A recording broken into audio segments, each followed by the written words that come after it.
In this week's episode, the US Navy barred from using low-frequency sonar, China welcomes a panda cub, an ambitious project to scan every fish species on the planet, and a rampaging wild boar sends beachgoers scrambling. Starting off with the win for whales, the US Navy has just been barred from using its deep submarine hunting sonar in the nation's oceans. The low-frequency sonar used for training and testing can injure whales and other marine animals. Not only can it disrupt feeding and mating, but it also has been implicated in a number of mass strandings. And China welcomes its first panda born through natural breeding this year. The tiny cub was born at a breeding center to first-time mother Shuquan. Giant pandas are notoriously difficult to breed in captivity, with most having to undergo artificial insemination. Keepers don't yet know the gender of the new addition.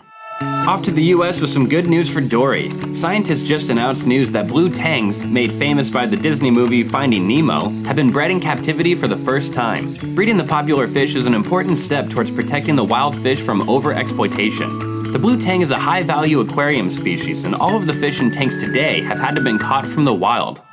Staying in the US with an ambitious undertaking to digitize every fish species in the world.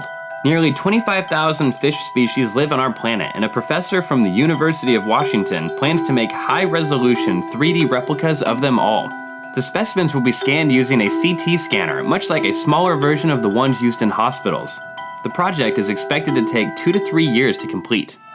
On to Japan, where viral videos are threatening the country's famous rabbit island. The rabbit population, stable for many years, has exploded since the first video appeared on YouTube in 2014.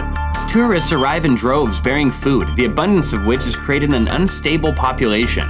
It's not just that there's too much food, but that the food is often inappropriate or inconsistent, causing serious health problems for the tiny island's hopping inhabitants.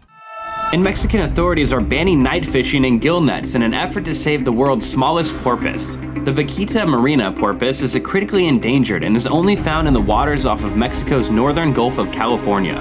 Vaquitas are drowning in gill nets used to illegally catch totoaba, a fish coveted for its swim bladders, and their numbers have declined by an astonishing 40% in just a year.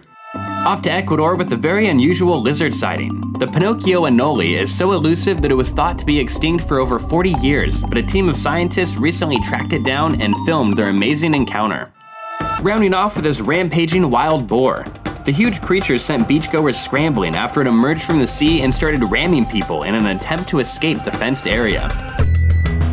That's it for today. We want to hear your opinions on these nature news stories. Tell us what you think in the comments below.